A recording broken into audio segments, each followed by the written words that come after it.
예, 여러분을 다시 뵙게 돼서 반갑습니다. 우리가 이제 어제 시작했는데 오늘 둘째 날인데 상당히 오래된 것 같죠, 그죠? 우리는 그리스도 안에서 다 형제와 자매들이고 같이 친숙한 관계 속에 있고 영원을 생각하면 영원히 같이 살 사람들입니다, 그죠? 그 의식을 우리가 가지고 이제 살아가는 거죠. 이 모든 것이 무엇 때문에 가능하게 되느냐? 우리 주 예수 그리스도의 십자가 때문에 가능하게 됐습니다. 그렇죠? 하나님께서는 옛날서부터 이 십자가를 마음속에 준비하고 계셨습니다. 유명한 말 하나를 이제 소개할 텐데요. 갈보리 언덕에 십자가가 있기 전에 영원 전부터 하나님의 마음속에 십자가가 있었다. 정말 의미 있는 말이죠, 그죠? 물론 이것을 오용하는 사람들도 있어요. 그렇게 오용하지 말고 하나님은 이것을 계획하셨다는 생각을 해야 됩니다, 그죠? 자, 이 십자가 사건 이전에 있었던 것을 우리는 뭐라고 그러느냐? 십자가를 바라보면서 행하게 하신 일들이죠. 그게 뭐냐 하면 구약의 수없이 많은 제사들입니다. 오늘 이제 어디를 생각하면서 이 얘기를 생각하셔야 되느냐 하면 제가 두 곳의 본문을 지금 생각을 해볼 텐데요. 우선 히브리서 10장을 여러분들이 한번 생각을 해보시기 바랍니다. 구약에 하나님께서 제사를 드리게 해요, 그죠? 양과 소를 가져다가 제사를 드리게 합니다. 그런데 히브리서 10장 4절 말씀에 의하면 우리한테 이렇게 얘기합니다. 구약에 제사를 드리던 사람들이 이 얘기를 들었으면 깜짝 놀랄 만한 얘기입니다. 4절, 이는 황소와 염소의 피가 능히 죄를 없이 하지 못함이라. 굉장히 놀라운 일이죠. 구약에 하나님께서 제사를 드리라고 한 거예요, 그죠? 그런데 황소와 염소의 피로 제사를 드리는데 그거로는 죄를 없이 할 수가 없다라고 선언을 해주는 겁니다, 그죠? 그럼 뭐가 우리의 죄를 없이 할 수 있느냐? 이 히브리서의 본문을 쭉 읽어보면 그게 나타나고 하나님의 계획 속에서는 그게 다 있는 겁니다. 구약 시대 때 제사를 드릴 때는 어떻게 하냐면 우리가 구약 시대의 사람들이라고 생각하면 제사장한테 양이나 소를 가지고 옵니다, 그죠? 그리고 내가 이제 제사장한테, 우리 목사님을 제사장이라고 생각하면 이제 제사장한테 가져올 때 그 양이나 소와의 머리 위에 손을 얹습니다. 손을 얹으면 내 죄가 이 양이나 소한테 간다고 간주하는 겁니다. 실제로는 가지 않습니다. 근데 간주를 하는 거예요. 내 죄가 얘한테 간다고 해서 얘를 피를 흘려서 죽게 합니다. 여기서 뭐가 선언되어지느냐? 우리의 죄가 죽일 죄이다라고 하는 게 선언되어집니다. 그래서 이 구약 종교 그리고 십자가 종교에서 아주 분명히 드러나는 게 우리의 죄는 죽일 죄다. 예수를 믿는 사람들이 쓰는 말이에요. 요게 진짜로 그런 마음을 가지고 쓰느냐 아니면 말만 그렇게 하느냐가 천지 차이를 만듭니다. 이 세상에는요, 죄가 없다고 생각하거나 죄가 있어도 다 상대적이어서 내 죄는 그렇게 크지 않다라고 생각을 합니다. 그게 이 세상 사람들이 흔히 하는 얘기예요. 그런데 기독교의 언어에 익숙해진 사람들은 가끔 가다가 죽일 죄를 졌습니다, 그런 말을 쓰거든요. 그렇게 말하는 사람들은 되게 기독교 용어에 익숙한 사람들이에요. 근데 말만 그렇게 하고 실질적으로는 하나도 죄 안 지었다고 그러는 사람을 우리는 얼마 전에 봤습니다. 언젠가는 죽일 죄를 졌습니다 그러더니 뭐 조사하고 할 때는 죄를 하나도 안 지었다고 그러는 거예요. 근데 그 사람만 그러는 게 아니라 이 교회와 관련된 사람들이 그렇게 하기가 쉽습니다, 그죠? 그러니까 이거는 교회에서 배운 용어예요. 우리가 죽일 죄를 졌다. 이 세상에서는 죽일 죄를 졌다고는 생각하지 않아요. 왜냐하면 죄에 대해서 그렇게 생각하지 않습니다. 교회에서는 정말 죽일 죄라고 생각을 하는 거죠. 그래서 양이나 소를요 죽여요. 그래서 각을 떠가지고 제사를 해요. 그리고 번제의 경우에 있어서는 이 번제는 완전히 태워서 올려드려요. 이게 재미있는데요, 올려드려요. 번제를 올라 그럽니다. 올라. 그 외우기가 쉬워요. 올려드리는 거기 때문에. 그죠? 영어로는 이것을 홀로코스트라고 그래요. 홀로코스트는 유대인 600만 명을 히틀러가 이렇게 죽인 사건을 우리 홀로코스트라고 그러잖아요. 예?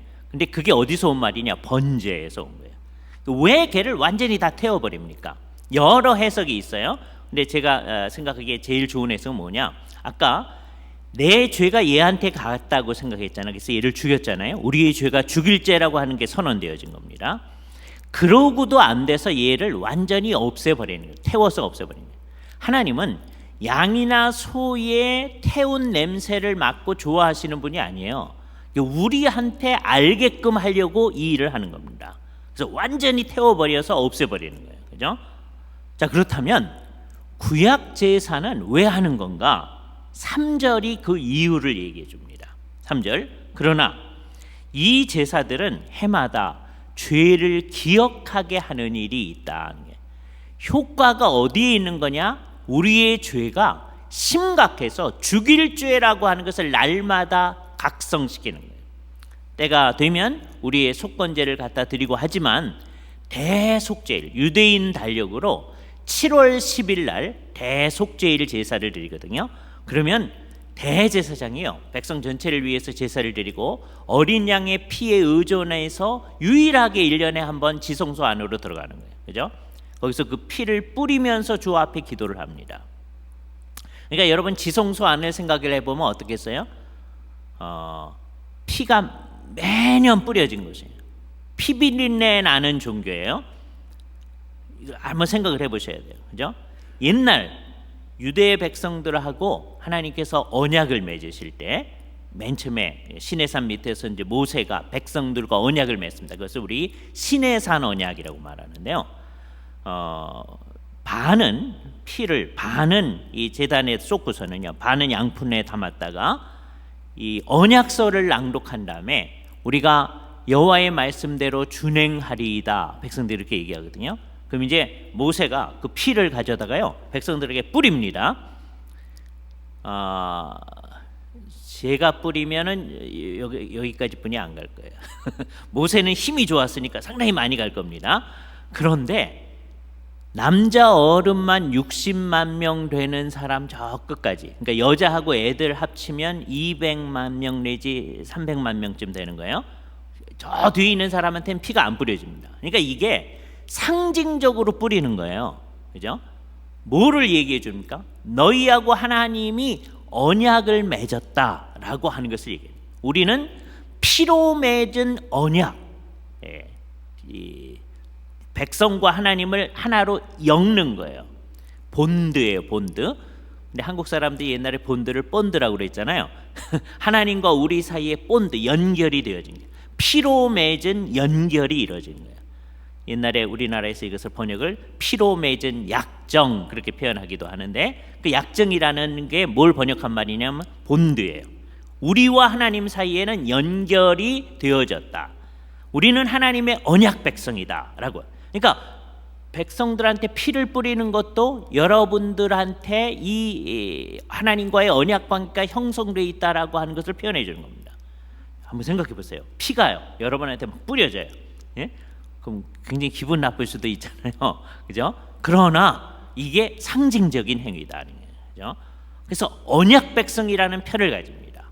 또 1년에 한 번씩 지성소 안에 백성들을 위하여서 피를 뿌리면서, 그 죽인 양의 피를 뿌리면서, 죽인 소의 피를 뿌리면서 지성소 안에서 백성들을 위해서 기도를 합니다. 그러나 그 피가 백성들의 죄를 없이 하지 못한다고 히브리서가 단언하고 있어요. 그래서 이제 어떻게 됐습니까? 그 일이 제대로 될 수 있도록 하기 위해서 하나님께서는 10절에 보면 이 뜻을 따라, 히브리서 10장 10절입니다. 예수 그리스도의 몸을 단번에 들이심으로 말미암아 우리가 거룩함을 얻었노라. 여기 아주 중요한 단어가 하나 나타나는데, 단번에 드렸다 그렇게 돼요. 그래서 이거를 뭐라고 쓸 거냐 하면, 이제 여러분들이 마음속에 딱 생각. 옛날에 그렇게 썼었는데요, 영단번, 한국말로는 이렇게 번역을 했어요. 영어가 더 쉽습니다. 여러분은 once for allness. 한 번 드렸는데 그 효과가 영원한 거예요. 이걸 우리말로는 영단번이라고 그죠? 한 번 한 거예요. 단번이에요. 근데 효과가 영원해요. 예수님이 십자가에서 돌아가신 것이 구약의 모든 제사를 사실은 이거는 모형이고요. 그림자거든요. 요게 어디서 포괄되어진 거냐면 십자가에서 포괄되어진 거예요. 구약 백성들 가운데서 제사를 안 드리는 사람들은 하나님의 율법에 복종하지 않는 거죠. 불순종하는 거예요. 그러니까 죄를 이중으로 짓는 겁니다. 제사를 드리는 건 왜 드려요? 죄를 속죄하기 위해서 드리는 거잖아요. 그죠? 죄가 있다는 걸 인정하는 거예요. 그런데 죄가 있는 사람이 제사를 안 드리니까 죄 지은 것도 죄인데 또 그 죄를 없애는 걸 안 하니까 또 죄를 짓는 거잖아요. 그러니까 이거는 정말 희망이 없는 사람들입니다. 하나님의 말씀을 순종하지 않아요. 그런데 또 어떤 사람도 가짜냐? 이거를 드리긴 드리는데요. 그게 무슨 뜻인지도 생각하지 아니하고 드리는 사람도 문제가 돼요. 그죠? 이 양이나 소를 가져와서 제사장 앞에 가져와 가지고 이제 제사를 드리고 죽이고 할 때 그 뜻을 알아야 되거든요. 내 죄는 정말 죽일 죄입니다. 이 양이나 소가 죽는 것처럼 나는 죽어 마땅합니다. 그런데 양이나 소가 죽는다고 해서 내 죄가 없어지는 게 아니니까 하나님께서 무슨 구원의 방도를 마련하실 것입니다. 그거를 믿는 마음으로, 여기 믿음이 필요해요. 믿음이 없이는 하나님 앞에 제대로 제사를 드릴 수가 없습니다. 이거는 가인과 아벨의 제사에 대해서도 그대로 적용될 수 있는 거죠. 왜 하나님께서 아벨의 제사는 받으시고 가인의 제사는 안 받으셨다고 그랬어요? 히브리서에 분명하게 얘기하는데 믿음으로 아벨은 가인보다 더 나은 제사를 드렸다. 믿음이 있었다. 믿음이 없으면 안 돼. 그러니까 구약 백성의 경우에 있어서는 두 가지가 문제입니다. 안 드리는 사람, 율법을 따라서 안 드리는 사람 되게 많아요. 그죠? 우리 식으로 얘기해 보세요. 아까 요즘에 가나안 현상을 일으키는 사람들 있잖아요. 그게 대표적인 예죠. 그죠? 예. 그런데 우리는 이렇게 나와서 예배하잖아요. 예배하니까 다 되는 거죠. 그런 게 아니라 믿음이 없이 하면은 그건 아무 효과가 없다. 그죠? 근데 믿음을 가진다고 하는 건 뭐예요? 하나님께서 장차 어떤 방도로든지 실제로 우리의 죄를 없애는 일을 하실 거다. 그걸 믿어야 돼요. 구약에는 어떻게 아느냐? 하나님이 마련하실 방도를 그냥 믿는 거예요. 몰라요. 그러나 실현되어진 거에 의하면 누구의 피로써 그 일을 하신 거예요? 예수 그리스도의 피로써 단번에 들이심으로 말미암아 우리가 완전함을 입었다. 그러니까 십자가의 효과가 얼마나 온전한 것인지를 딱 생각하게 합니다. 그죠? 이거는 우리한테만 효과가 적용되는 게 아니고요. 그래서 십자가의 효과는 예수님의 십자가가 있은 다음에만 적용되는 게 아니라 그 전에까지 적용돼요. 절대격 같은 거. 그죠? 그러니까 마치 가운데 있는 원천과 같아요. 분수가 뿜어 나와서 이쪽으로 튀지만 이쪽으로 갈 수 있잖아요. 그래서 역사가 십자가 있기 전에도 적용되어져요. 누구한테 적용되느냐? 믿음을 가지고 제사를 드렸던 사람들에게 적용돼요. 그죠? 구약의 그 제사는 그 자체로는 사람의 죄를 없애하지 못한다.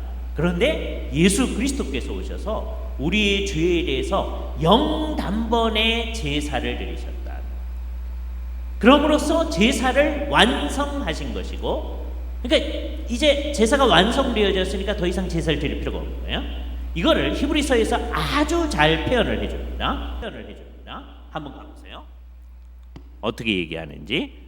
주께서 하신 일을 뭐라고 얘기합니까? 12절 오직 그리스도는 죄를 위하여 한 영원한 제사를 드리시고 하나님 우편에 앉으셨다. 그죠? 그리고 14절 그가 거룩하게 된 자들을 한 번의 제사로 영원히 온전케 하셨느니라. 이거를 우리가 믿는 겁니다. 그죠? 이거 믿고 나니까 여기 재미있는 현상이 나타나는데요. 11절에 재미있는 대조를 합니다. 제사장마다 매일 서서 섬기며 자주 같은 제사를 드리되 이 제사는 언제나 죄를 얻게 하지 못하거니와 이렇게 얘기합니다. 요 말은 히브리서가 언제 쓰여졌는지에 따라서 재미있는 함의를 지닐 수 있어요. 히브리서가 누가 썼는지 언제 썼는지 잘 몰라요. 옛날에 오리겐이라는 사람이 아주 유명한 말을 했어요. 히브리서를 누가 썼는지는 그 다음은 제가 영어로 할게요. 여러분 다 아시니까 Only God knows 그랬어요. 오직 하나님께서만 아신다. 그렇죠? 모른다. 상당히 많은 사람들은 바울이 쓰지 않았을까요? 그렇게 생각합니다. 어떤 사람은 바나바가 쓰지 않았을까요? 이렇게 얘기해요. 그러나 아무도 몰라요. 그죠? 자, 그런데 언제 쓰여졌는지도 잘 몰라요. 근데 만일에 요게 AD 70년 이전에 쓰여졌더라면 이게 재미있는 현상이 나타납니다. 70년 이후라고 생각하는 사람도 있기 때문에 이걸 단언해서 얘기할 수는 없는데, 만일에 AD 70년 이전에 쓰여졌으면 어떤 일이 벌어지느냐 하면요, 예수님께서, 제가 절로 갈게요. 다시 예수님께서 십자가에 못 박혀 돌아가신 게 AD 30년쯤 됩니다. 정확하게 몰라요. 그죠? 예수님이 언제 태어나신 거라고 생각하세요?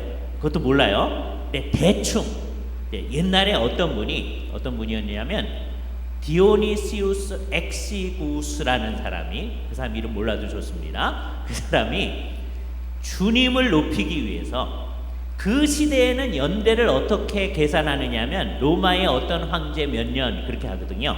옛날 우리나라 같은 경우에 중국 어느 황제 영락제 몇 년에 뭐 이렇게 하듯이, 그죠? 그런데 로마 황제 몇 년, 그러니까 예수를 믿는 이 수도사로서는 마음이 안 든 거예요. 그래서 우리 주님의 탄생을 기점으로 해가지고 예수님이 이렇게 태어난 해를 영년이라고 하고, 예수님이 1살 됐을 때를 1년, 2살 됐을 때를 2년 이렇게 하고 싶었어요. 계산을 한 거예요. 그리고 이게 영년이니까 예수님이 오시기 전 한 해를 BC 1년, Before Christ 그렇게 하고 싶은 거예요. 그죠? 요 다음 해를 아노 도미니, 우리 주 안에 있는 해들 이렇게 하고 싶은 거예요. 근데 하다가 계산을 잘못했어요. 그래서 예수님은 대충 언제 태어난 거라고 생각되어지냐면 BC 4년이라고 많이 생각해요. 그러나 어떤 사람들은 BC 6년, 7년 보시는 분도 있습니다. 요게 좀 더 많아요, 요즘은. 근데 일반적으로 BC 4년 뭐 얘기를 합니다. 그죠? 그러니까 BC 4년으로 생각했을 때, 그래서 말이 이상해지는 거예요. 이거는 순전히 좋은 의도로 시작했는데 우리가 예상한 대로 안 돼서 그런 겁니다. 그래서 어떻게 돼버렸어요? 예수님은 그리스도 오시기 전 4년에 태어나신 게 됐어요. 왜요? 계산이 잘못된 거예요. 그죠? 그러니까 언제 태어났는지 몰라요, 정확히. 그러니 12월 25일 날 예수님 태어난 거예요? 아니에요. 예? 예수님이 오신 것을 우리는 12월 25일 날 기념하는 거예요. 그죠? 성탄절을 지키는 건 좋습니다. 예. 그러나 이날이 예수님 생일입니다. 그러면 안 돼요. 또 주일학교 학생들이 있는 데서 막 케이크 갖다 놓고요, 막 하면 안 돼요. 왜냐하면 애들 마음속에 그러면 오늘 왜 케이크 하는데요? 케이크 누구 생일일 때 하는데, 오늘 예수님 생일이야. 그럼 주일학교 애들이 어떻게 생각하게 되겠어요? 예수님이 12월 25일 날 태어났나 보다 이렇게 되잖아요. 그렇게 하면 안 된다고. 그죠? 우리가 정해서 그날 하는 거예요. 그러니까 난 해도 몰라요. 정확히 몰라요. 난 날은 더 정확히 몰라요. 그죠? 그러나 예수님께서 그 당시에 오셨다는 건 분명해요. 그래서 예수님이 돌아가신 게 아마 AD 30년경쯤 돼요. 그럼 십자가 사건이 있는 건 AD 30년입니다. AD 70년에 어떤 일이 벌어지느냐? 70년에 로마의 디도 장군이 와가지고 예루살렘을 정복해요. 그래서 성전을 회포하고 어려움 가운데 이때서부터 제사를 못 드립니다. 지금까지 못 드려요. 유대인들은 언젠가 이 제사가 회복되어지기를 기다리고 있어요. 지금까지. 그러니까 언제가 되면 그게 된다고 생각할까요? 메시아가 오면 된다고 생각해요. 예? 그 얘기를 들을 때 우리는 안타까운 거죠. 우리는 메시아가 오셨음을 믿는 거예요. 누가 메시아이세요? 예수님이 메시아세요. 그래서 우리는 그분을 뭐라 그래요? 예수 그리스도라고 그래요. 그죠? 이 예수 그리스도라고 하는 건 뭐예요? Jesus Christ니까 크라이스트가 성이고 지저스가 이름이네요. 네? 그러면 안 되는 거죠. 그죠? 이거는 우리의 신앙 고백을 줄여서 하는 말입니다. Jesus is Christ. 이거는 최초의 선포이기도 하고 예수가 우리가 바라던 메시아다. 크라이스트란 말은 메시아라는 말입니다. 그죠? 예, 기름 부음을 받은 자, 그분이 우리를 위해서 오셨다. 그리고 최초의 신앙 고백이기도 합니다. 예수가 그리스도이시다. 줄여가지고 예수 그리스도라고 얘기를 합니다. 그죠? 그래서 이분을 우리는 믿어요. 즉 예수님이, 나사렛 예수가 그리스도라고 믿는 거예요. 나사렛 예수가 메시아라고 믿는 거예요. 이걸 아직도 안 믿는 사람들이 있는데 유대인들은 안 믿습니다. 그렇죠? 그래서 여러분 옛날에 봤을 텐데 안 본 사람들은 언젠가 한번 보시기 바랍니다. 지붕 위의 바이올린이라고 하는 영화 보셨나요? 예, 그거 안 보신 분들은 보셔야 돼요. 괜찮은 영화예요. 그죠? 유대인들 영화입니다. 유대인들이 유럽에서 자꾸 이렇게 쫓겨나요. 핍박을 당하면서. 왜냐하면 사람들이 유대인들을 싫어하고 미워하는 일을 자꾸 행합니다. 그죠? 그 일에 예수를 믿는 사람들이 많이 했어요. 이게 우리 안에 있는 반유대인 정서라는 거예요. 그거의 극치의 사건이 뭐냐 하면 히틀러가 유대인 죽이는 거예요. 그죠? 그거의 빌미는 뭐예요? 예수님을 십자가에 못 박아 죽인 사람들. 이게요 언제나 희생양을 찾는 사람들의 의도죠. 그죠? 우리 주 예수님을 감히 십자가에 못 박다니. 예수님이 왜 십자가에 못 박게 돌아가셨어요? 우리 죄 때문에 그러잖아요. 그러지 아니하고 예수를 죽인 유대인들만 막 문제를 삼는 거예요. 여기 심각한 문제가 있는 거예요. 그래서 반유대인 정서가 있는 건 굉장히 심각한 문제입니다. 많은 유대인들이 이제 쫓겨나면서 어떤 소년 하나가 자기 랍비한테 묻습니다. 회당에서. 랍비요, 맨날 이렇게 쫓겨나는데 언제까지니까. 그 영화의 배경이 제가 정확히 기억이 안 나는데 19세기나 뭐 이쯤 돼요. 19세기에, 즉 예수님이 오신 지 1900년 지난 다음에 랍비가 말하는 겁니다. 메시아가 올 때까지다. 우리가 생각할 때는 메시아가 이미 왔는데 그 사람들은 아직 안 왔다고 생각해요. 그죠? 유대인들은 주님이 주신 계시를 안 믿는 거예요. 그러니까 믿음이 없는 거예요. 믿음이 있어야 후보가 있잖아요. 자, 그런데 잘 보세요. AD 30년에 예수님께서 돌아가셨습니다. 이때 모든 제사가 완성되어졌다는 것을 생각하지 않는 유대인들은 어떻게 하겠어요? AD 30년서부터 70년까지 정말 날마다 제사장이 제사 드립니다. 그잖아요. 만일에 히브리서가 요 70년 이전에 기록되었다면 요 구절은요 지금 날마다 성전에서 제사 드리는 제사장들의 제사에 대해서 하는 말이에요. 제사장마다 서서 날마다 같은 제사를 드리거니와 이 제사로서는 우리의 죄를 없이 할 수가 없다. 그죠? 옛날에 제사는요 그래도 이게 그림자와 모형으로서의 의미는 지내요. 그래서 예수님께서도 성전 예배에 참여했어요. 그렇잖아요? 예수님의 제자들도 예수님을 따라서 성전 예배에 참여하셨어요. 그리고 예수님이 십자가에 달려 돌아가셨습니다. 이 십자가에서 달려 돌아가심으로써 이제 어떤 일이 일어난 거예요? 이 말씀을 같이 생각을 해보시죠. 16절, 17절을 보세요.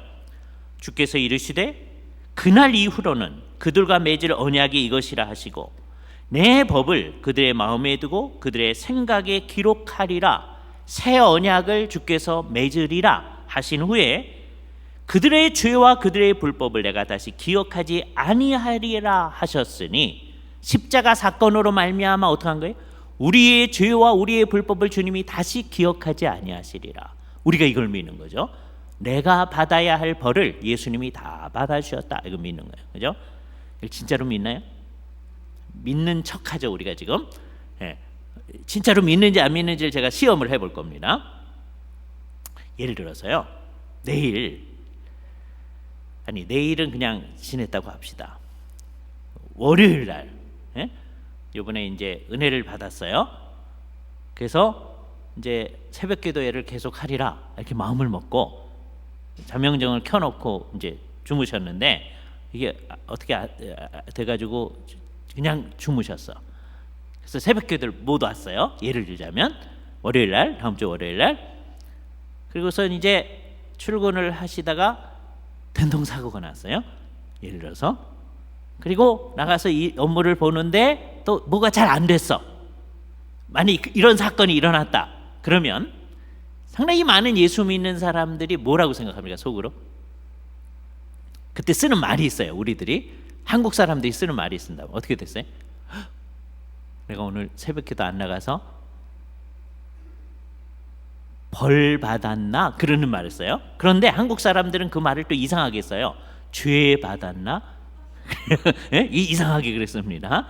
예, 죄 때문에 벌 받았나 그래요. 근데 잘 보세요. 그러니까 예수 믿는 사람들이 흔히 쓰는 말이에요. 잘 보세요. 아까 십자가에서 어떤 일이 일어났다고요? 우리 주 예수 그리스도께서 우리가 받아야 할 모든 형벌을 다 받으셨다 그러죠. 과거, 현재, 미래의 죄에 대한 형벌을 다 받아주신 거예요. 그죠? 그러면 이걸 진짜로 믿는다면 우리는 벌을 받지 않아요. 그죠? 그걸 믿어야 돼요. 예? 벌 받는데요. 그러시면 안 돼요. 안 받아요. 예? 아까 십자가에서 일어난 게 뭐예요? 우리가 정말 벌 받아 죽어야 할 죄인인데 그 형벌을 누가 받으셨다고요? 예수님이 받으셨다. 이 세상의 사람들의 죄는요 얼마나 심각한지 그 사람이 죽는다고 해서 모든 형벌을 다 받고 끝나는 게 아니에요. 죽고 나서는 이제 어떻게 돼요? 지옥에 던져져요. 그래서 맨 처음에는 영혼이 형벌을 받아요. 예? 죽은 다음에도. 이 세상 사람들은 잘 모르기 때문에 차라리 죽는 게 나아요 그래요. 오죽하면 그러겠어요? 근데 그거는 하나만 알고 둘은 모르는 거예요. 지금 고통스럽다 그것만 아는 거예요. 그래서 차라리 죽는 게 나아요. 죽으면 어떻게 돼요? 예수 안 믿고 죽으면 더 심각한 형벌 가운데 있게 되는 거예요. 차라리 죽는 게 낫지 않아요. 차라리 살아있는 게 나아요. 왜? 살아있으면 복음을 믿을 수 있는 기회가 있어요. 그죠? 죽으면 기회가 없어요. 그래서 죽어서 지옥의 형벌을 받는데 예수를 안 믿으면 그렇게 됩니다. 이건 정말 사실이에요. 안 믿는 사람 그거 안 믿어요. 문제는 예수를 믿는다는 우리들도 그걸 안 믿는 사람이 점점 많아진다는 거예요. 그죠? 그거 안 믿으면 어떻게 되는지 아세요? 안 믿는 사람은 워낙 안 믿었거든요. 그래서 아무런 효과가 없습니다. 근데 여러분들이 그거 안 믿으면 어떻게 되겠어요? 날이 갈수록 주를 위해서 열심히 안 합니다. 그렇잖아요? 죽은 다음에 지옥 안 가는데. 예? 그래서 예배당도 잘 안 와요. 가끔 가다 빠지게 돼요. 정말 그래요. 예? 점점점 그렇게 됩니다. 지옥에 대해서 제일 많이 얘기하신 게 누구신지 아세요? 누군가가 이렇게 얘기했습니다. 가장 사랑이 많으신 예수님께서 지옥에 관해서 가장 많이 언급하셨다는 것이 의미심장하지 아니한가. 이건 굉장히 중요한 얘기예요. 그러니까 우리는 이 세상에서도 예수 그리스도의 십자가가 적용이 되어지면 이 세상에서도 형벌을 안 받고 죽은 다음에도 형벌을 안 받는 거예요. 이 세상에서도 의미가 있고 죽은 다음에도 의미가 있는 거예요. 그런데 만일에 예수 그리스도의 십자가와 관련이 안 되면 어떻게 돼요? 이 세상에서도 소망이 없고 죽은 다음에도 소망이 없는 거예요. 그리고 형벌 가운데 있는 겁니다. 그죠? 그러니까요, 예수를 안 믿는 사람들은 사실 강심장들입니다. 우리들은요, 심장이 약해서 이 형벌 받을 게 무서워서 예수를 믿어요. 그죠? 그러나 그것이 예수를 믿는 유일한 동기는 아닙니다. 예? 분명히 믿으셔야 돼요. 그래서 죽은 다음에 내가 지옥은 안 간다 그럼 대충 믿으시죠. 그걸 진짜로 믿으려면 지옥이 있다는 걸 믿으셔야 돼요. 지금 심각한 문제가 이 기독교회 안에서 지옥에 있다는 것을 안 믿는 사람들이 점점 늘어간다는 거예요. 그죠? 이게 심각한 얘기입니다. 예. 지옥이 실제로 있어요. 예수님께서 얘기하시니까. 그죠? 그러면 어떤 분들은 이렇게 얘기합니다. 목사님 가보셨어요? 예? 우리는 그것을 뭐로 아는 거예요? 성경이 얘기한 걸 가지고 아는 거예요. 성경에서 얘기하니까 그걸 믿는 거예요. 여러분 창조하는 거 보셨어요? 예? 본 사람 손 들으세요. 되게 이렇게 손 들라고 할 때는 아무도 못 손 들 때 얘기하는. 왜? 아담도요 이 세상 창조하는 거 못 봤어요. 다 어떻게 아는 거예요? 성경이 얘기해줘서 아는 겁니다. 지옥 여러분이 가보고서 지옥이 있더라 그래서 믿어요? 아니에요. 성경이 얘기하기 때문입니다. 그죠? 예수 그리스도를 진짜로 믿어야 되는 이유가 여기 있어요. 아주 소극적이고 이기적으로 얘기해도 여기 있습니다. 그런데 죽은 다음에 지옥 안 가는 정도가 아니라 살아있을 때 형벌을 우리는 안 받아요. 그게 예수를 믿는 거예요. 십자가에서 예수님이 내 형벌을 다 받아주셨다는. 근데 우리한테 어려운 일이 있는 건 어떻게 되는 건가?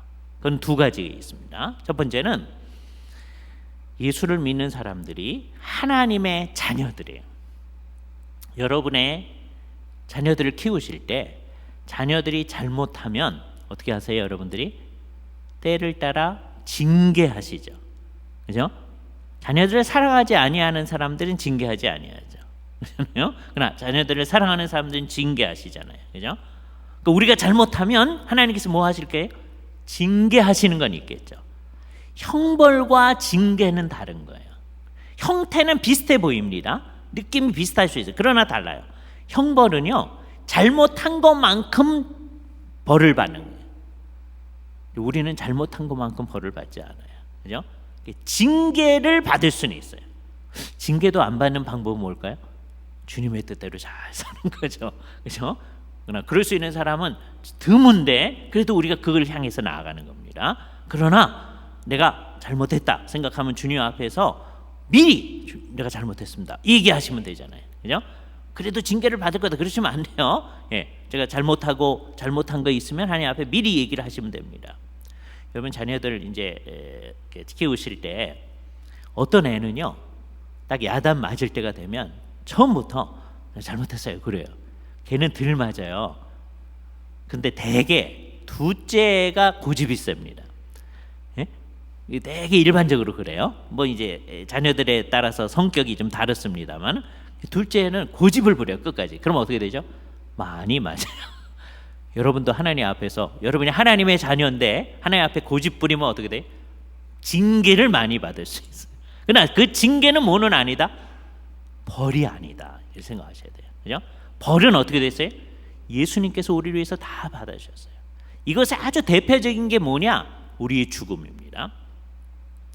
안 믿는 사람도 죽고 예수를 믿는 사람도 죽습니다. 그죠? 같은 형태로 나타나요.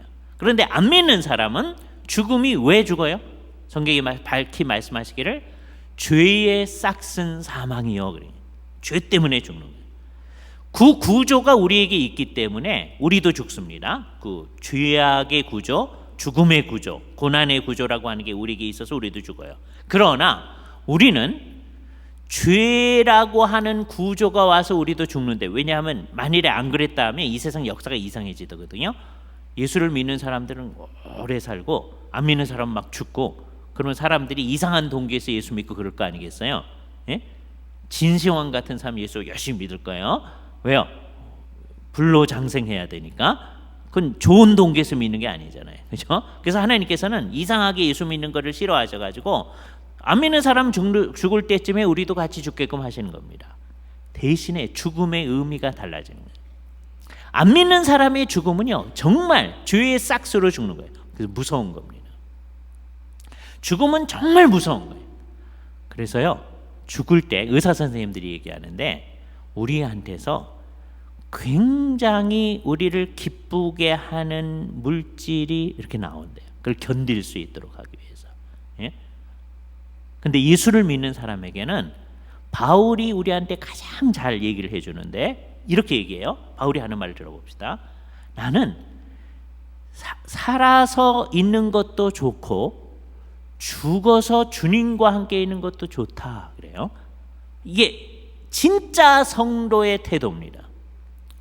오늘 집에 가셔서 뭐가 더 좋은가 잘 생각해 보세요. 예? 사는 게 더 좋은가 죽는 게 더 좋은가? 예? 둘 중에 하나가 더 좋은 사람은 신앙이 좀 문제가 있는 사람입니다. 그렇죠? 성도는 어때야 돼요? 사는 것도 좋고 죽는 것도 좋아야 돼요. 그렇죠? 하나님께서 살게 하시는 동안에는 어떻게 하세요? 그냥 열심히 사시는 거예요. 나이 들어가시면은요 거짓말들을 좀 하십니다. 저희 어머니가 92세인데요 가끔가다 거짓말을 하십니다. 하나님께서 나를 왜 이렇게 오래 살게 하시는지 모르겠다 그래서요. 만일에 제가 글쎄 말이에요 어머니 그런다면 얼마나 서운하시겠어요. 그죠? 그게 진심이 아니신 거죠. 그죠? 그러니까 그런 얘기 하면 안 돼요. 여러분 나이 들어가실 때, 예? 하나님이 살게 하실 때 끝까지 잘 살아야 돼요. 그러나 주께서 오너라. 그러면 어떡하세요? 기쁨으로 가는 거예요. 예? 내 이 세상에서 아직 할 일 많은데 그러지 않아요? 우리는 어때야 돼요? 둘 다 좋아야 돼요. 그죠? 심리학에서는 이거를 뭐라 그러냐면 approach conflict라고 그래요. 그죠? 접근 갈등. 이것도 좋고 저것도 좋다는 거예요. 우리는 사는 것도 좋아야 돼요. 왜? 주님과 함께 사는 거니까. 죽는 것도 좋아야 돼요. 왜? 주님과 함께 죽는 거니까. 그래서 우리가 사나 죽으나 주의 것으로 사는 거예요. 이게 십자가와 접촉한 사람들의 삶입니다. 똑같은 죽음인데요. 안 믿는 사람도 죽고 믿는 사람도 죽어요. 안 믿는 사람은 어떻게 죽으시는 거예요? 사망의 죄의 결과로서 죽는 거예요. 믿는 사람은 죽음이 바울이 뭐라고 했냐면 유익함이로라. 죽는 게 유익하대. 드디어 미쳤죠. 왜 죽는 게 유익하냐? 그죠? 예수 믿는 사람들이 죽음이 가까워 왔을 때 그거를 주변 사람들에게 잘 증언해 줄 수 있어야 돼요. 제가 두 가지 다른 케이스를 말씀드릴게요. 하나는요, 호스피스 병동, 한국에서 호스피스 사역을 제일 열심히 하는 데가 샘물 호스피스라고 하는 데가 있어요. 한국에서도 열심히 하고 지금 몽골에 가서도 열심히 하고 곳곳에서 호스피스 활동을 하고 있습니다. 그죠? 열심히 하시는데 호스피스에 와서 되게 이제 말기 암 환자들이 호스피스 병동에 와 있는데요. 제일 추태를 부리는 사람들이 목사님들이 많다. 예? 죽기 싫어가지고 이거 심각한 여자예요, 그죠? 자, 그런데 얼마 전에 저희 교단에 아주 훌륭하신 어른 한 분이 이제 돌아가셨습니다. 83세 좀 이른 시기에 이제 돌아가셨는데 담도암으로 돌아가셨어요. 그런데 맨 마지막에는 이제 암 말기가 되니까 이제 호스피스 사역을 하시는데 그 맨 마지막에 이제 다른 종교를 지닌 불교를 지닌 분이 간병을 하게 됐어요. 가족들이 전부 다. 그래서 이분이 목사님이었다는 거 맨 처음 모르고 그냥 이제 하는 거예요. 그래서 그분한테 나중에 가족들이 와봤더니 그 간병하시는 분이 이렇게 불교에서 사용하는 팔찌 같은 거를 목사님한테 이렇게 해줬대요. 그래서 좋은 거니까 이거 끼고 계시라고. 이 사람 불교도로 이제 이 목사님이 죽음을 향해 가고 가족들이 목사님을 어떻게 이제 떠나 보내는가 하는 것을 경험을 한 거예요. 한 3주 동안 경험을 했대요. 그죠? 근데요, 이 장례가 다 끝나고 나서 이분 불교도였는데 이분이 이렇게 문자를 보낸 거예요. 안 목사님 가족 안녕하십니까? 그죠? 잘 지내셨는지요? 목사님을 떠내 보내시는 과정, 그다음에 목사님이 죽음을 맞이하시는 과정을 보면서 제가 예수를 믿기로 했습니다. 그리고 사모님께서 선물해 주신 성경을 날마다 읽고 있습니다. 사람을요 변화시키는, 이 사람은 불교도로서 이 사람을 간병하는 일을 하는 거예요, 직업적으로. 그런데요, 그 사람이 죽음을 그리스도 안에서 죽는 그 모습, 그 고통스럽죠. 예수 믿는 사람이라고 해서 말기 암일 때 고통스럽지 않은 거 아니잖아요. 어떤 때는 가족들도 못 알아보고 하죠. 그런데도 하나님의 백성답게 죽음을 맞이하는 걸 보면서 이거는 뭔가 다르다는 걸 느끼는 거죠. 이거는 우리가 그냥 설명해가지고 예수 믿어야 됩니다 하는 걸로 안 되는 일이 거기서 일어납니다.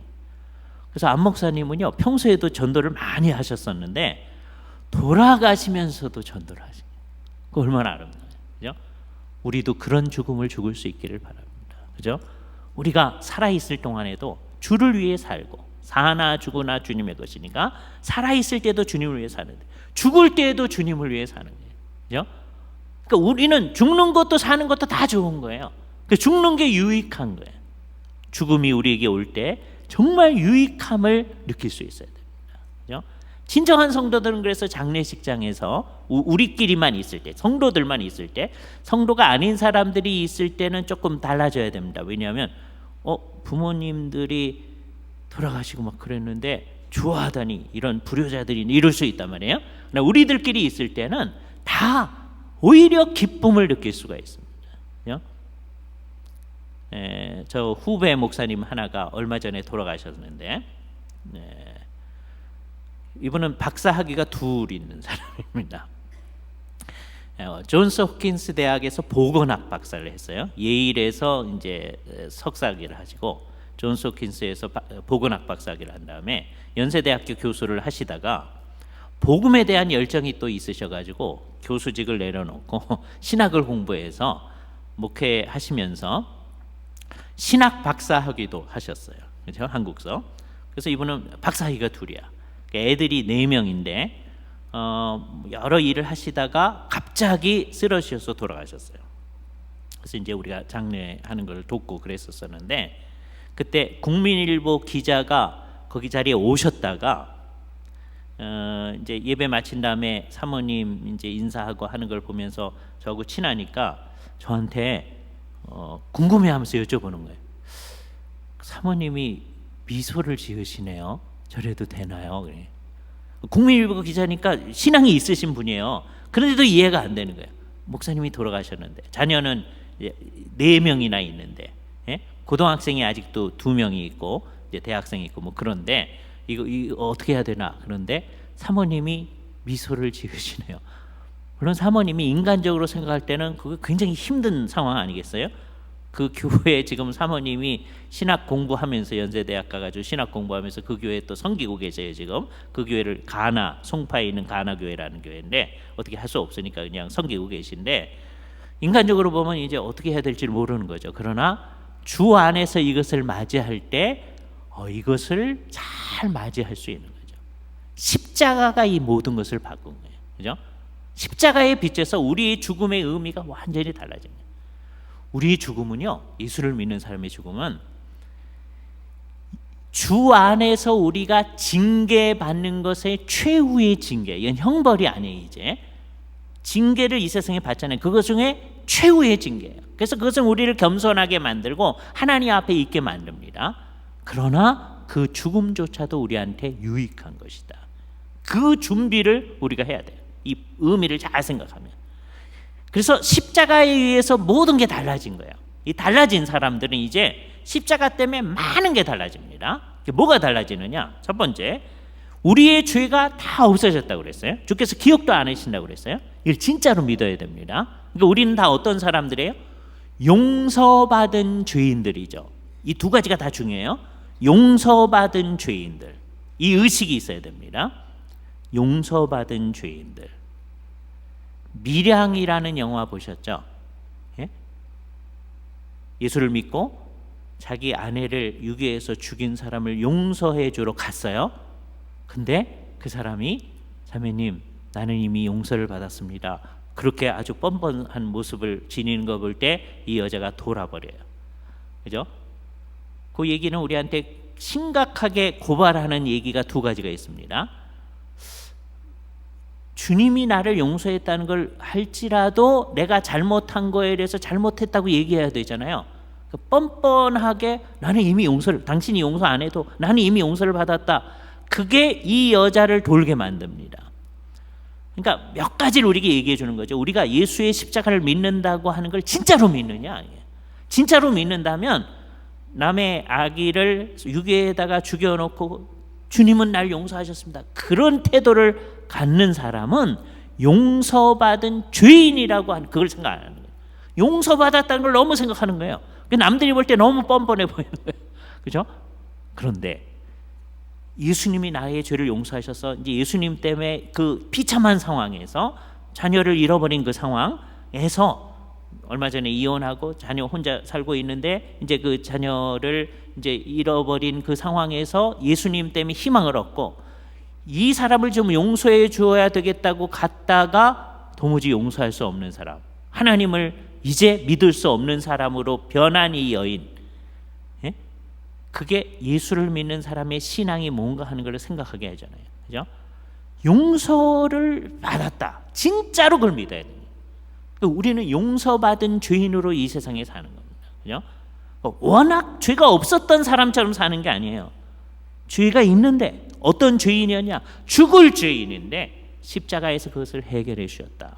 주께서 내 죄를 다시 기억하지 아니하신다. 그걸 딱 생각할 때 이제 어떻게 돼야 되죠? 우리는 마음속에 감사와 감격이 막 넘쳐 흘러야 되죠.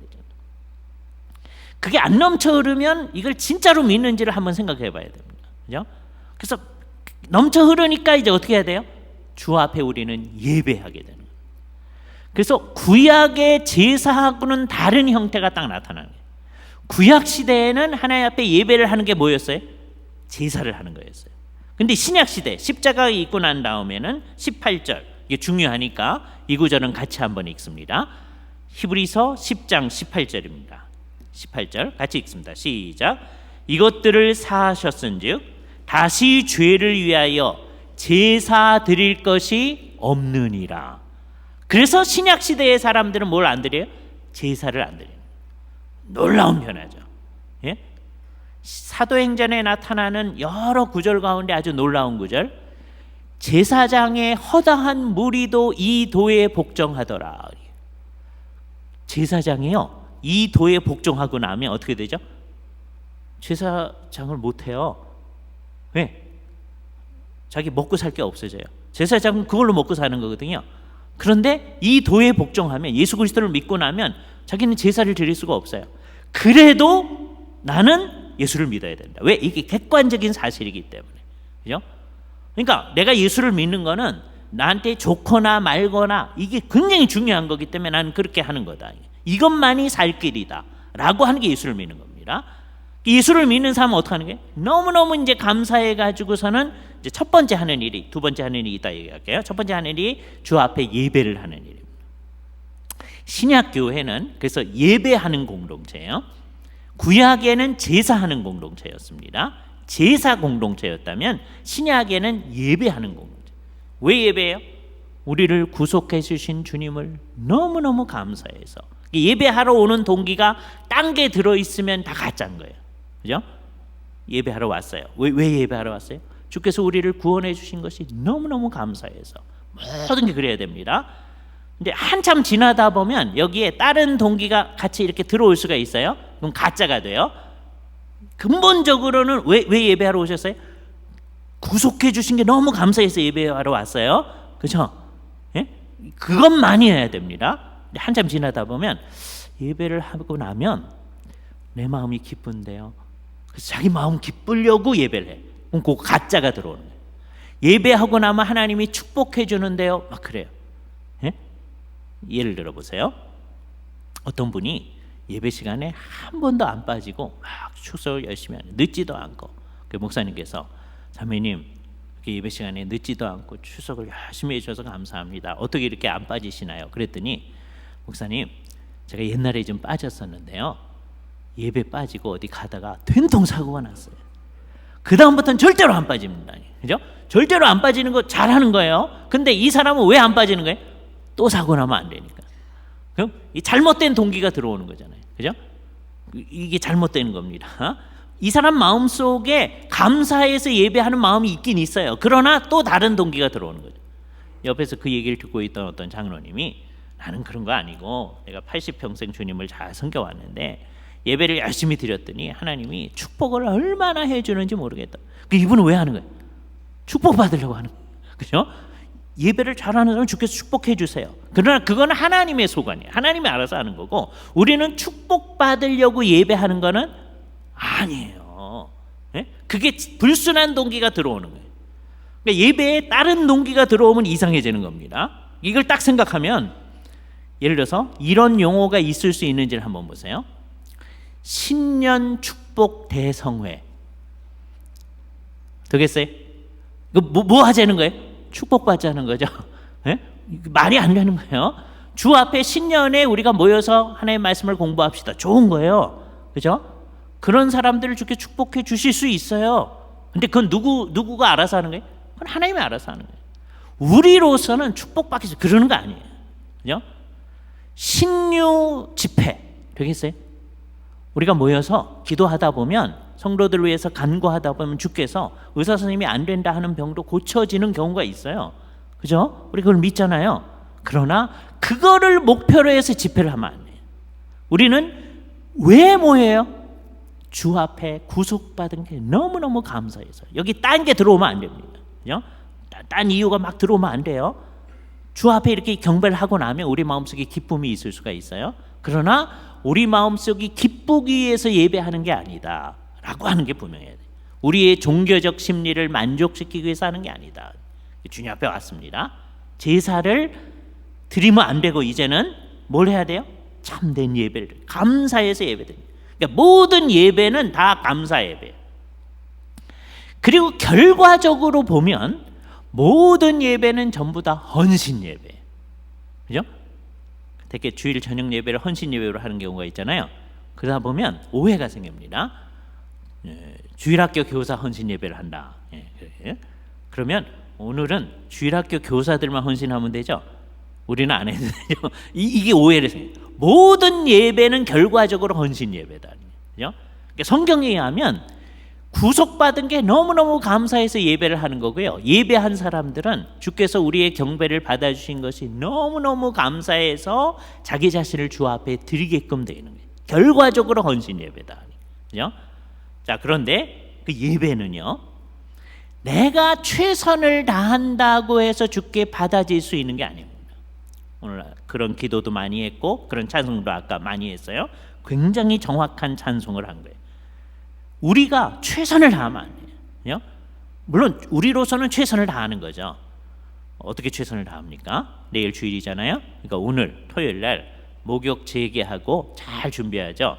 내일 입고 갈 옷 잘 준비해 놓잖아요. 그죠? 내일 헌금할 돈 이렇게 대리미로 이렇게 다려가지고 잘 준비하잖아요. 예? 여러분이 이제 체크 가지고 헌금하시는 분도 있으니까 그럴 필요도 없지만, 그죠? 그렇게 잘 준비. 그러나 그렇게 최선을 다해서 했다고 해서 주께서 받을 만해요? 그러지 않다는 거예요. 그래서 우리는 이 예배하러 모일 때 지금 왜 모였어요? 십자가의 구속이 너무너무 감사해서 예배하러 온 거예요. 그런데 예배가 마쳐질 때 주께서 어떻게 해서 예배를 받으시는 거예요? 오직 예수 그리스도의 십자가의 공로에 근거해서 우리를 받으시는 거예요. 우리로서는 최선을 다하지만 최선을 다해서 주께서 받으시는 게 아닙니다. 이걸 분명히 해야 돼요. 그죠? 그래서 예배가 마쳐졌을 때 주께서 십자가의 공로에 근거해서 나의 경배를 받아주심에 대해서 감사하는 마음이 나타납니다. 그래서 가장 정상적인 교회는 감사해서 왔다가 더 감사해서 가는 거예요. 예? 정상입니다. 예? 맨 처음에 축 처져서 왔다가 그래도 예배 시간에 은혜를 받고 가는 것도 좋은 건데 사실 더 제대로 되면 이것도 은혜스러운 거거든요. 예? 매주일 그렇게 되면은요 목사님들이 되게 힘듭니다. 그리고 사실은 그런 일이 많습니다. 성도들이요 막 축 처져서 와요. 예? 그래서 어떤 성도는요 주일날 앞부분에 찬송도 안 부릅니다. 근데 감사한 거는 목사님 설교 듣고 맨 마지막 찬송은 불러요. 힘을 얻는 거예요. 근데 그것도 힘이 있는 거죠. 그러면 매 주일 목사님들이 힘든 거예요. 축 처졌던 사람들을 일깨워 가지고 이제 세상으로 보내요. 그럼 또 축 처져서 와 가지고 또 다음 주일 또 다시 시작해야 돼. 예? 그러면 이게 죽을 노릇이죠, 서로. 이제 정상적인 교회는 어떻게 해야 돼요? 다 기쁨으로 예배하러 오는 거예요. 예? 제가 어느 교회 이제 여름 수련회를 갔었는데 그 교회에 집사님들 내외가 간증을 하더라고요. 그 수련회 프로그램 가운데 자기네가 예수를 처음 믿을 때의 상황을 간증하는 거예요. 예배를 하고 마쳤는데 또 예배가 하고 싶더라는 거예요.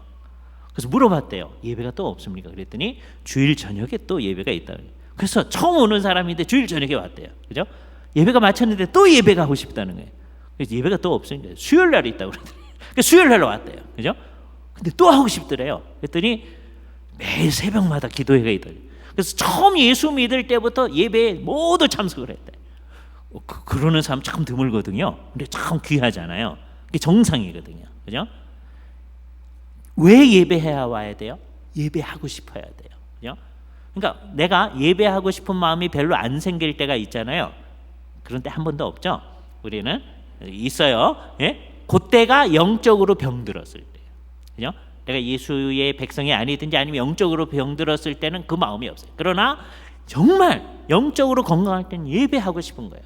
주님의 구주의 십자가 보혈 때문에 내가 이렇게 주 앞에 경배할 수 있는 사람이 되어졌다. 너무너무 감사한 거예요. 그래서 우리는 예수 그리스도의 십자가에 의존해서 예배를 하는 겁니다.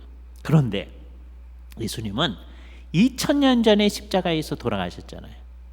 그러니까 어떻게 해야 돼요? 우리를 성령님께서 2000년의 거리를 뚫고 연결을 시켜줘야 돼요. 그래서 우리 예배는 영 안에서의 예배가 될 수밖에 없는 거예요. 예수님께서 수가성의 여인한테 했던 말이 있어요. 하나님께 예배하는 자들은, 옛날 번역은 좀 이상한 번역이에요. 신령과 진정으로 예배할지니라 그랬어요. 그게 애매한 번역이에요. 그렇죠? 예. 요즘의 번역은 뭐냐면 영과 진리 안에서 예배할지니라. 그게 정확한 말입니다. 그렇죠? 그 말은 첫 번째, 영 안에서 예배해야 된다. 성령님 안에서 내 영혼 전체가, 내 몸은 아니고가 아니라 그 전체를 포함해서 내 존재 전체가 성령님 안에서 예배해야 된다. 우리는 장로교인이니까 영적으로 예배 안 하죠? 그거 아니에요. 우리야말로 영적으로 예배하는 거예요. 늘 성령님이 우리를 주관하지 않으면 예배를 할 수가 없습니다. 영 안에서 예배가 이루어져요. 그 영 안에서의 예배가 뭐가 되는 거예요? 2000년 전에 우리를 위해서 피 흘려주신 예수 그리스도의 십자가와 우리를 연결시켜 주시는 거예요. 그래서 예배는요, 삼위일체적인 행위입니다. 성령님 안에서 성자의 사역에 근거해서 성부, 성자, 성령 하나님께 우리 영혼의 무릎을 꿇어 절하는 거예요. 그게 예배입니다. 그렇죠? 주께서 이루신 놀라운 구원에 대해서 감사해서. 그러니까 이거는 성령님과 성자의 사역이 없으면 일어날 수가 없는 거예요. 하나님의 일이에요. 이거는 우리가 하는 거지만, 우리가 예배를 해요. 그러나 사실 주체는 누구세요? 성부, 성자, 성령님이세요. 그죠? 그래서 예배에 있어서 우리는 한편으로는 수동적이고 한편으로는 능동적이어야 됩니다. 이상하죠? 한편으로는 수동적이어야 돼요. 왜? 예배의 주체가 하나님이에요. 성령님께서 우리를 그렇게 인도하세요. 성자의 사역에 근거해서 하세요. 이게 하나님이 하시는 일이에요. 그런데 하나님 하세요. 그리고 여러분 가만히 있으면 돼요? 아니에요.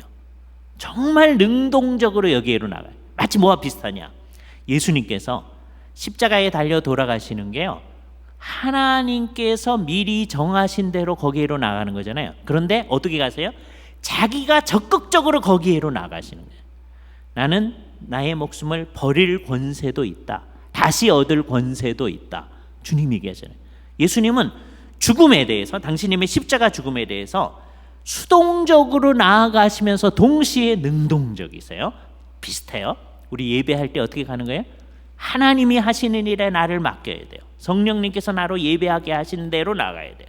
예배의 첫 번째 기도가 그래야 됩니다. 주님, 우리 스스로 이룰 수 없는 예배하는 자의 경지로 성령님께서 우리의 심령을 올려주시옵소서. 성령님이 하시는 거예요. 나는 수동적이에요. 그러나 동시에 능동적이어야 돼요. 그러니까 예배 시간에 정말 정상적인 경우에는 축 처져서 오시지 않도록 해야 됩니다. 그죠? 그래서 기도를 많이 하셔야 돼요. 그죠? 그래서 옛날 서구교회가 정신을 차렸을 때는 어떻게 했느냐 하면, 지금 다가 없어졌지만 우리 이제 금요일 날 집회를 했잖아요. 금요일 날 모임이 주일 날 예배를 준비하는 모임. 서양교회는 옛날에 이 주일 예배가 다 성찬 예배였어요. 성찬을 준비하는 예배가 금요일 날에 있었던 거예요. 예배를 준비하는 거예요. 예배를 예배로 준비해. 그러다 보면 또 그거를 또 준비하는 예배가 필요했을까요? 그러진 않았어요. 금요일 날 준비를 하는 거예요. 우리를 정말 해 주십시오. 그래서 성령님 안에서 주 앞에 나아가는 것이죠. 성령님께서 하시는 일입니다. 우리 영혼 전체가 꿇어서 절하는 거예요. 공동체 전체가 다 하나님께 경배를 하는 거죠. 그래서 어떻게 해야 되냐? 우리 교회에 속해 있는 모든 성도가 다 나와야 되는 거예요. 그러니까 어떤 성도가 자꾸 이렇게 빠지면은요, 마치 무슨 상황이 일어나는 거냐 하면, 팔순 되시는 우리 장로님 계신데 팔순 잔치를 자녀들이 해준다고 해보세요. 요즘에 뭐 환갑, 칠순 이런 거 안 하잖아요. 팔순 잔치를 해준다. 그러면 평소에 자녀들이 잘 못하더라도 팔순 잔치 할 때는 그래도 시간 맞춰서 와가지고서는 다 절하고 하잖아요, 그죠? 자, 그런데 이런 상황을 한번 생각해 봅시다. 아들이 한 5명쯤 있다. 옛날 가족을 생각하고. 그런데 팔순잔치를 해드린다 그러는데 첫째 아들은 10분 뒤에 딱 와요. 절하는 시간 10분 뒤에 와요. 5번째 아들은 절 하자마자 촥 일어나서 촥 나가버려. 그러면 이제 팔순잔치에 왔다고 우리가 뭐라고 그러겠어요? 이 아들들이 좀 이상한 아들이구만. 그럴 거 아니겠어요? 예? 그래서 평소에 잘 못하던 아들들도 팔순잔치 해드릴 때는 어떻게 해요? 시간 전에 와서 잘 준비해가지고 시간 맞춰서 절하고 합니다. 그잖아요? 우리 하나님은 어떤 취급을 받고 계세요? 팔순잔치 받으시는 우리 부모님보다도 더 못한 취급을 받고 계세요. 왜요? 예배 시간에 어떤 사람은 오늘 볼 일이 있어서요 못 와요. 가버렸어. 어떤 사람은 정확하게 10분 뒤에 와. 매주일 똑같아. 예? 그분 시간 잘 맞추면 정확하게 10분 전에 올 사람이에요. 왜? 늘 정확하게 10분 뒤에 오니까. 어떤 사람은 축도함과 동시에 샥 사라져. 그럼 이게 예배가 제대로 되는 거예요? 안 되잖아요. 그죠? 그러니까 성도들이 의식이 딱 있어야 돼요. 우리 공동체가 하나님 앞에 예배를 하는 겁니다. 그래서 이 예배를 공예배라고 하는 거예요. 그죠? 공예배는 첫 번째 큰 특성이 성령님 안에서의 예배여야 된다. 이게요. 우리 모두가 신경을 써야 됩니다. 그리고 예수 그리스도의 십자가에 의존해야 되는 거예요.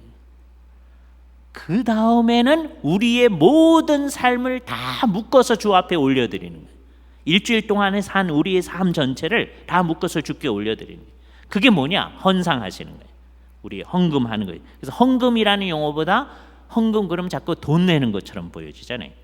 돈 내는 게 아니고요. 우리의 존재 전체, 일주일 동안에 산 우리의 삶 전체를 주께 올려드리는 거예요. 그런데 우리 교인들 삶을 다 묶어서 주께 올려드리는 거예요. 주님, 우리가 부족하지만 주님의 뜻을 행하려고 이렇게 애썼습니다. 그런데 생각해 보니까 주님의 뜻대로 못한 것도 있습니다. 또 용서하여 주시고 또 힘과 용기를 주시옵소서. 그래서 힘을 얻고 또 예배가 마친 다음에 이제 되게 서양교회에서는 맨 마지막에 축도 마친 다음에 목사님이 Go in peace 그렇게 표현하는 경우가 있잖아요. 평안히 가십시오. 그렇죠? 예. 그게 가서 편안히 살려는 게 아니라 뭐예요? 이 세상에 파송받는 거예요. 우리는 예배한 사람답게 이 세상에서 살겠습니다. 그런 마음을 갖는 거죠. 그죠? 하나님의 백성으로서 열심히 사는 거예요. 살다가 어려움도 있죠. 그러나 주님이 우리와 함께 계심을 의존하면서 살아가는 거예요. 그렇게 사는 게 우리의 예배와 관련된 삶입니다. 그런데 교회는 이 심각한 예배에 대해서 왜곡을 오랫동안 해왔습니다. 그걸 우리 잘 생각을 해보세요. 보세요. 히브리서 말씀에 의하면 우리의 예배는 뭐가 아니었죠? 제사가 아니었죠. 다시는 제사 드릴 거 없는 거예요. 근데요, 세월이 지나면서 한 3세기, 4세기 가면서 사람들의 생각이 구약과 신약을 막 섞어가기 시작했어요. 한국 사람들은 이렇게 섞는 걸 뭐라고 표현을 해서 짬뽕을 만든다 그러죠. 예, 구약과 신약을 짬뽕을 만들기 시작했어요. 그래서 어떻게 됐느냐? 구약을 이렇게 읽다 보니까 사람들이 잘 읽지도 않는 사람들이 이제 갑자기 본 거예요. 은혜를 받으면 뭐 하죠? 제단을 쌓고 제사를 드리잖아요. 아브라함, 이삭, 야곱 은혜를 받. 평소에 잘 안 하다가도 은혜를 받으면 뭐 해야 돼? 특히 야곱 같은 경우에 잘못하다가도 제단을 쌓고 제사를 하잖아요. 그래서 우리가 은혜를 받으면 어떻게 해야 되겠다고 자꾸 생각하는 게 제단을 쌓아야 되겠다는 거예요. 제단에서는 뭐 하는 거예요? 제사를 하는 거잖아요. 제사를 하려니까 제사장이 필요하잖아요. 제사장이 예배당 안에는 꼭 있어야 되겠다. 사제가 있어야 되겠다. 교회 안에 사제가 나타나기 시작했어요. 예? 목사에 해당하는 사람이 사제 역할을 하기 시작합니다. 예배를 인도하는 사람이 제사장이라고 하는 거예요. 천주교회 예배를 할 때 맨 처음에 어떻게 합니까? 이제 사제가 여러분한테 주님의 은총이 여러분과 함께 있기를 원합니다. 그러면 이제 여러분들이 사제와도 함께 그러면서 시작해요.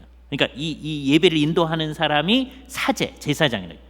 여기서 이제 제사가 일어나는 거죠. 자, 그런데 제사가 일어나려면 옛날에 하나님께서 성소에 뭐가 있게 했느냐 하면 등대가 있게 했잖아요. 등대. 등대가 뭐죠?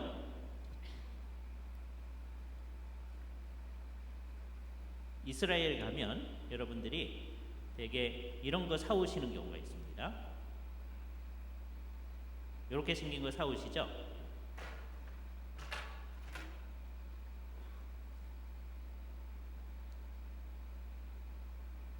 그죠? 예. 근데 이거 사오시려면 정확하게 잘 세서 사오셔야 돼요. 하나, 둘, 셋, 넷, 다, 여, 일곱. 이거 사오셔야 돼요. 그죠? 근데 대개는 아무 생각 없이 사시면 어떤 걸 사오시냐면 여기 하나 더 달려 있는 거. 9개. 그래서 저 9개 있는 거는 나중에 이제 발전된 건데 이게 한우카 촛대 비슷한 겁니다. 우리가 성탄절 할 때요, 유대인들은 한우카 축일을 해요. 이게 수전절입니다. 요한복음에 나타 수전절, 성전을 완성한 다음에 하나님께 바치는 그 절기예요. 빛의 절기라고 합니다. 그래서 빛을 놓는 거예요. 워낙 성소에는 몇 개 달린 촛대가 아니라 등대가 있어요. 7개, 좌우에 3개씩, 6개 있고 가운데 있으니까 7개예요. 그게 이제 등대예요. 올리브로 이제 빛을 나는. 그런데 정확히 등대라고 번역을 해 놓고서는 점점 이걸 촛대라고 자꾸 생각한 거예요. 그래서 천주교에 가면 촛대를 7개 갖다 놓은 예배당이 많이 있어요. 왜? 7 촛대라고 생각하는 거예요. 특히 우리말 성경에는 요한계시록에 있어서 이게 애매하게 되어 있습니다. 요한계시록 앞부분에 보면 7 촛대 사이로 다니시는 그리스도 이렇게 되어 있잖아요.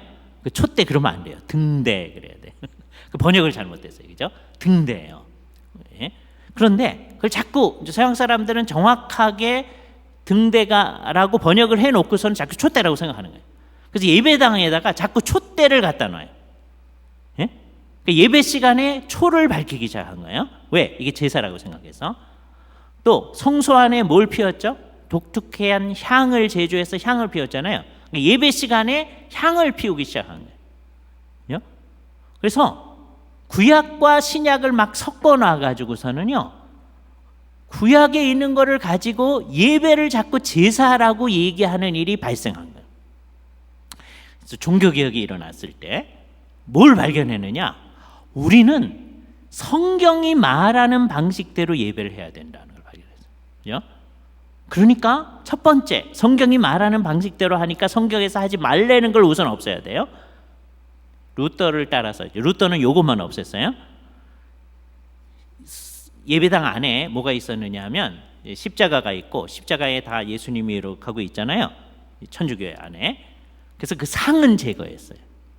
그리고 예배당 안에 상들이 많이 있었거든요. 그 상들을 다 제거했어요. 쯔빙글리가 어느 날 설교를 했는데 10계명 제2계명을 가지고 설교했어요. 상을 만들어서 거기에 절하지 말아라. 그랬더니 추리에서 백성들이 그 설교를 듣고서는요, 첫 번째 자기네 예배당에 있는 상을 딱 두드려 부셨어요. 여러분, 설교를 듣고 그 말의 반응을 그렇게 나타내 본 적이 있습니까? 예? 그러더니 그 예배당, 쯔뱅그리가 설교했던 그 예배당을 큰 예배당이라고 그래요. 그로스 뮌스터라고 합니다. 추리에 지금도 가시면 있어요. 큰 예배당 그로스 뮌스터. 거기에 있는 상들을 다 없앴어요. 그러더니 다른 예배당에 가서도 또 상들을 없앴어요. 그죠? 이것을 성상 파괴주의자들이라고 그래요. 그죠? 전부 다 없앤 거예요. 그런데 루터파에서는 이제 상만 없애고요, 나머지는 그냥 둔 거예요. 촛대도 그냥 두고, 다음에 사제라고 말하는 것도 그냥 두고, 그냥 내버려 둔 거예요. 근데 우리는 모든 것을 성경이 말하는 대로 하려고 하는 거죠. 그래서 옛날에 천주교에서 예배하던 예배의 방식 가운데서 신약 성경에 근거가 없는 걸 우리가 전부 다 빼버린 거예요. 첫 번째 뭘 빼버렸어요? 예배 시간에 촛불 갖다 놓는 걸 빼버렸어요. 저거를 제단이라고 말하는 걸 없앴어요. 그리고 예배를 인도하시는 사람을 사제, 즉 제사장이라고 말하는 걸 없앴어요. 왜? 우리가 다 왕 같은 제사장들이기 때문에. 모든 성도들이 그랬어요. 그죠? 그러니까 예배를 뭐가 아니라고 선언한 거예요. 예배는 제사가 아니다. 분명히 선언한 거예요. 그렇게 예배 드리는 교회가 개신교예요. 우리가 후에 드립니다. 그런데요, 잘 보세요. 개신교인들로서 주님 앞에 예배를 하면서 우리도 또 세월이 한참 지나니까 정신이 나갑니다. 정신이 나가면 이제 어떻게 되느냐? 은혜를 받으면 뭐 해야 되죠? 제단을 쌓아야죠. 그죠? 새벽기도 나오는 걸 뭐라고 표현하길 좋아해요? 새벽 제단 쌓는다 그래요. 예? 그거 안 되는 표현이에요. 예? 제단 쌓으면 안 되잖아요. 새벽기도 하는 건 중요해요. 가정 기도회 하는 거, 패밀리 디보션 타임 하는 거 굉장히 중요해요. 이거 정말 계속돼야 됩니다. 근데 그걸 우리가 자꾸 뭐라 그래요? 가정 재단 쌓는다 그래요. 안 되는 말이에요. 그죠? 한국에 보면은요, 이렇게 이제 보면 영생 재단, 승리 재단 뭐 이런 데가 되게 많아요. 거기 모여서 있는 사람들 십자가 사랑하는 분들입니다. 주님 정말 사랑하는 분들이에요. 그러나 재단이라고 자꾸 얘기하는 거는 어떤 의미가 있는 거예요? 영단번에 우리를 위해서 제사를 드리신 예수 그리스도의 그 효과를 무시하는 행위가 돼요. 그분들 예수님의 십자가의 효과 무시할 마음 도무지 없어요. 그러나 생각해 보니까 그러고 있는 거예요. 천주교인들도 예수 그리스도의 십자가를 효과를 부인하려는 마음으로 이것을 제사라고 하는 거 아니에요. 그러나 결과적으로 그렇다는 거예요. 여기서 우리는 우리의 의도하고 결과를 구분해야 됩니다. 우리의 의도는 주님의 십자가를 부인할 마음이 도무지 없어요. 천주교인들은 그럴 마음이 없어요. 그러나 하는 걸 보니까 결과가 어떻게 돼요? 여기서 미사를 드려야만 십자가가 효과를 드러낸다고 하는 거거든요. 그래서 십자가에서 피 흘려 죽으신 예수님의 십자가를, 그 제사를 피 없는 형태로 리프리젠테이션 하는 게 천주교의 미사예요. 그래야 효과가 있어진다는 거예요. 여기서 주의해야 됩니다.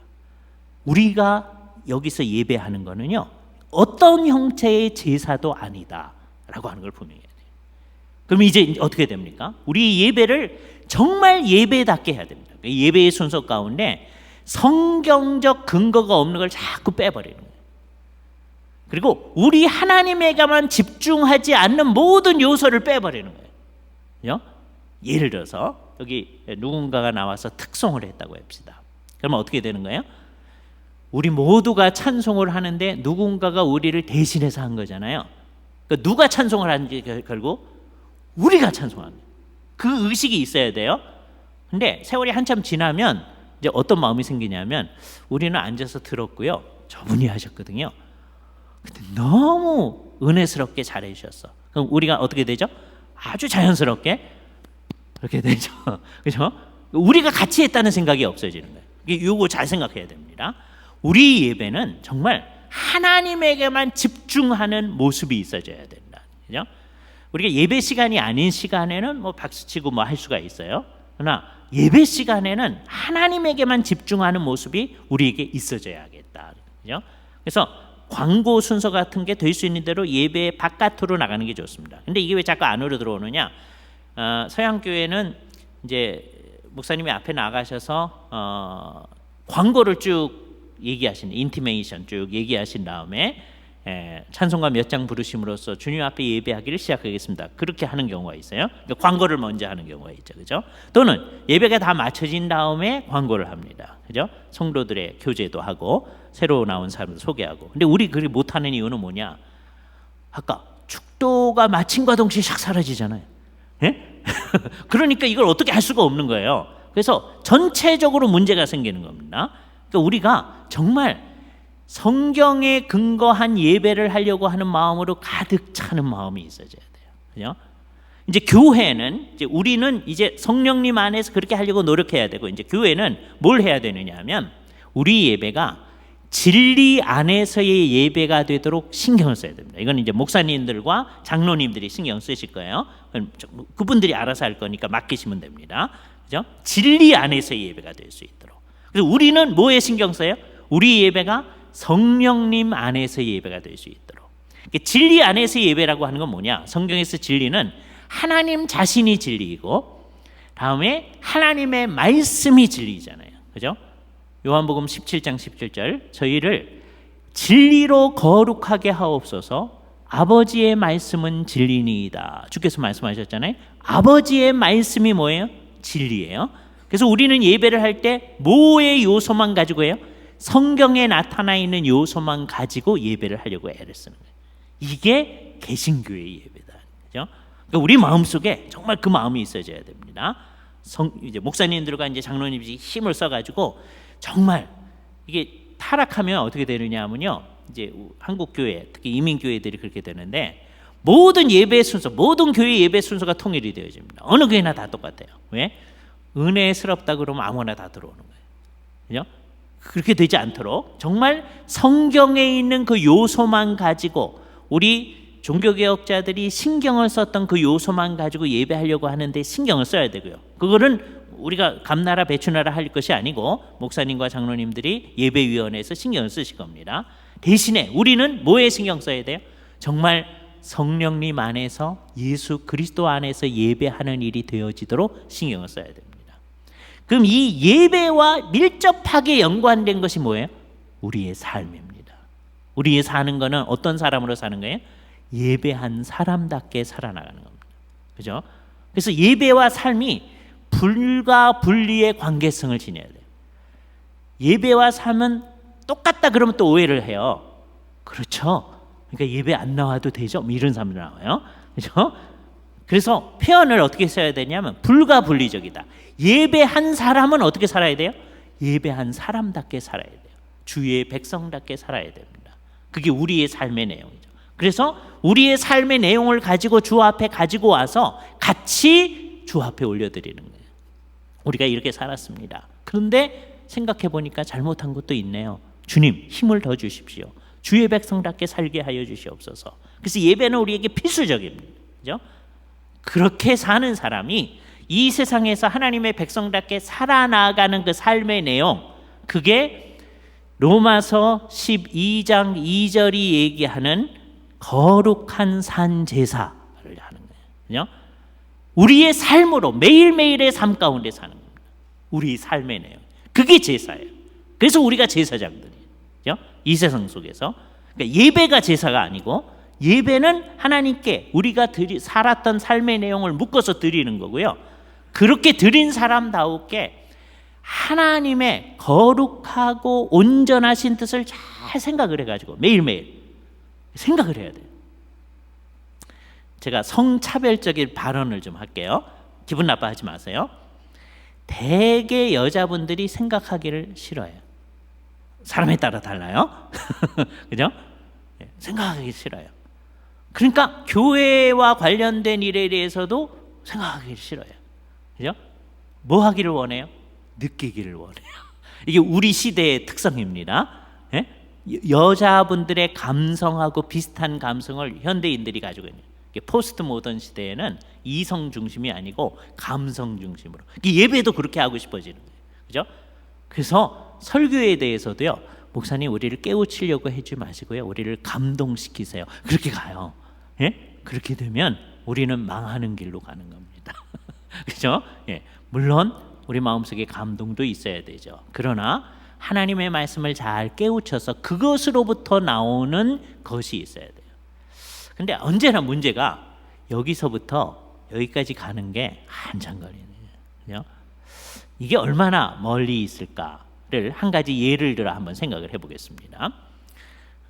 좀 다른 얘기긴 한데, 여러분들이 모두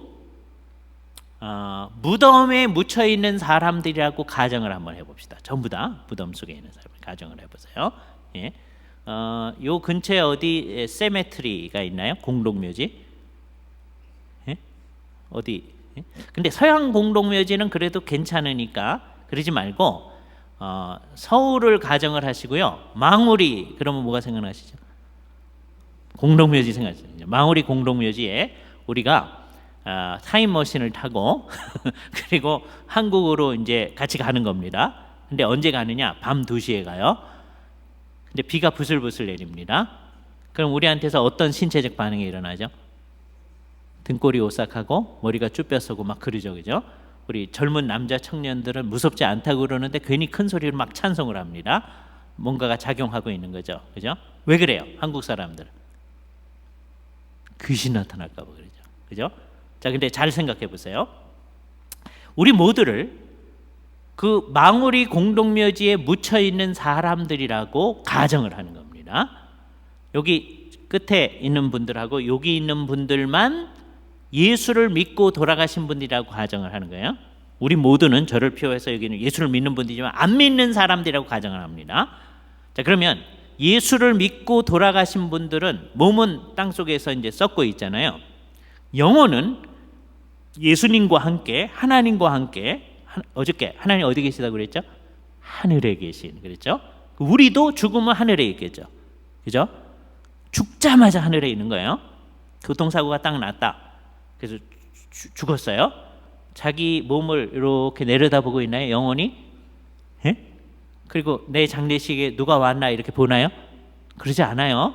우리는 죽자마자 우리 영혼은 하늘에 가 있는 거예요. 그죠? 언제까지 하늘에 있을까요? 예수님이 다시 오실 때까지 하늘에 있죠. 그죠? 예수님이 다시 오실 때 하늘에 있던 우리 영혼이 땅속에 있는 우리의 몸하고 다시 결합하잖아요.